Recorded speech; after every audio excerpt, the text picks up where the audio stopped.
ડોળું પાણી હોય એમાંથી આ શુદ્ધ થઈને નીકળે જંગલમાં કામ લાગે આપણે ડોળું પાણી મળ્યું હોય ત્યારે પાણો છે નાના પાણો છે કે વ્યક્તિ છે કોલસો છે આ રૂ છે રૂમાંથી ડાયરેક્ટ ચોખ્ખું પાણી નીકળે ફિલ્ટર પાણી। સરકારી શાળાના બાળકો છે જેમણે મોટા પથ્થર નાના પથ્થર કોલસા તેમજ રૂનો ઉપયોગ કરીને શુદ્ધ પાણી બહાર કાઢેલું છે જે પાણીનો આપણે ખેતીમાં ઉપયોગ કરી શકીએ છીએ।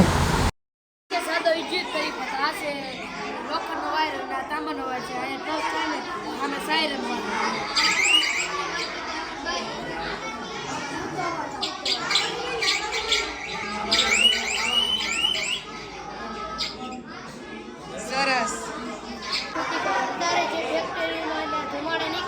પ્રદૂષણ વધી રહ્યું છે એટલા માટે આ પ્રોજેક્ટ છે। આ પ્રોજેક્ટ આમાં છે પાણી આમાં ઓઇલ અને આમાં થર્મોકોલ આમાં બધામાંથી વાયુ પ્રસાર થઈને આમાંથી ચીમની મારફતે બહાર આ ચીમની ધુમાડો બહાર નીકળે છે જેને હવામાં ફેલાઈ માનવને કોઈ પણ પ્રકારનું નુકસાન થતું નથી। પાણી ઓઇલ અને થર્મોકોલ દ્વારા આપણે ધુમાડાનું પ્રદૂષણ અટકાવી શકીએ છીએ।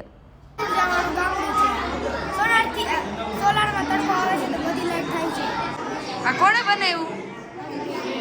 તમે બંને મળીને બનાવ્યું? સરસ બનાવ્યું છે। સોલાર દ્વારા વીજળી કઈ રીતે ઉત્પન્ન કરવી એ વિશેનો પ્રોજેક્ટ બાળકોએ તૈયાર કર્યો છે। તો અહીંયા તમે જોઈ શકો છો સરસ મજાનો પ્રોજેક્ટ બનાવ્યો છે, બાળકોની પોતાની મહેનત છે। ખૂબ સરસ મહેનત કરી છે બાળકો। આવીને આવી મહેનત તમે આગળ ને આગળ કરતા રહેજો અને અમને તો તમારો આ પ્રોજેક્ટ ખૂબ ગમ્યો। આ પ્રોજેક્ટમાં બાળકોએ પેટ્રોલ પંપની બાજુમાં ઝૂ પાર્ક કરેલું છે અને સૌર ઉર્જા અને પાવર ઉર્જા બંને મળીને પ્રદૂષણ મુક્ત આ પ્રોજેક્ટ આખો તૈયાર કરેલો છે। જાણીએ આપણે બાળકો પાસેથી। સૌર ઉર્જા અને પાવર પ્રદૂષણ મુક્ત બળતણની જગ્યાએ પ્રદૂષણ મુક્ત બળતણ। આનાથી શું થાય? ઈર્ષા। આ પ્રોજેક્ટ કોને બનાવ્યો? સરકારી શાળાના બાળકોએ ખૂબ મહેનત કરીને આ પ્રોજેક્ટ તૈયાર કરેલા છે। અમને તો આ પ્રોજેક્ટ બહુ ગમ્યા, પણ તમને કેવા લાગ્યા એ જરૂર કોમેન્ટ કરજો। આ શું બનાવ્યું? માઇક્રોસ્કોપ। કોણે બનાવ્યો? અમે જાણે આને કઈ રીતે જોવાનું છે? આની અંદર જોઈએ તો અહીંયા દેખાય। મેં જ્યારે આ માઇક્રોસ્કોપમાં જોયું ને તો એ પાન હતું એ મને એટલું મોટું દેખાતું હતું।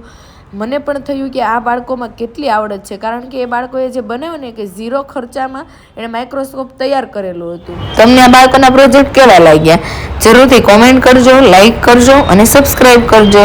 Thank you.